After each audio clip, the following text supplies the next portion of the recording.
In this problem here, we have, we want to find the input value. So actually the input value here is in all of these. So if you pick this one, this function, so we have y is equal to x minus 2 squared. The input value is x. So you input the value of x and the output is y. So for example, if x is 3, if I input 3 here for x, and we do the calculation of 3 minus 2 is 1 squared, so the output is 1. So the input is a 3, the output is 1. With that, I can have the point 3, 3, 1. So x is the input and y is the output. Also, I can plot that. So we have 3, the x value is a 3. The y value is 1. So that's the point here. 3 and 1, they meet at this location. So that's this point. So I will have many inputs and outputs. For every value of x, I can get a value of y. So I can create many points like this, many points like 3.1, 3.2, 3, plug in all of them. So you can get these values, so something like that. So we can graph all of these functions. This is called a function. We can graph them in Desmos, like this one.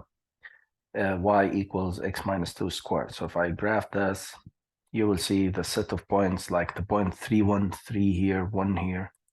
So if you hit this point here, you see 3, 1. 3 is the input, 1 is the output. And in this question, we want to find the x value of the lowest point of on the graph.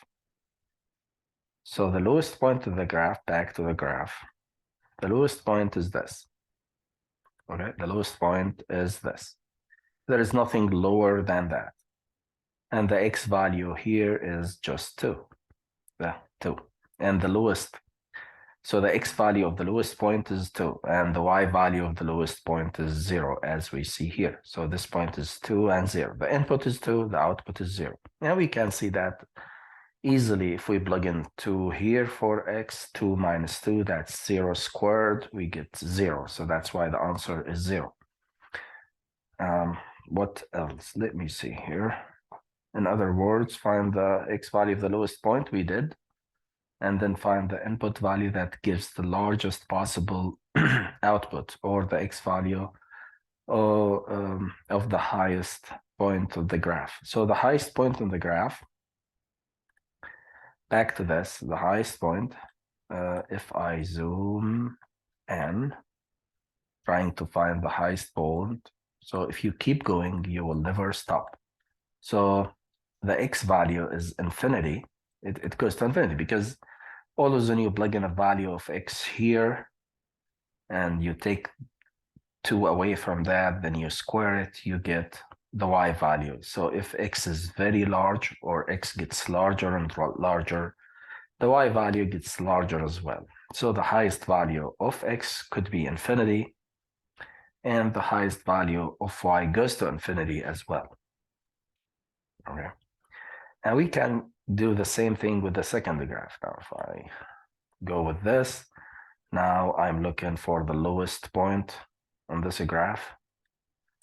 I can see it here.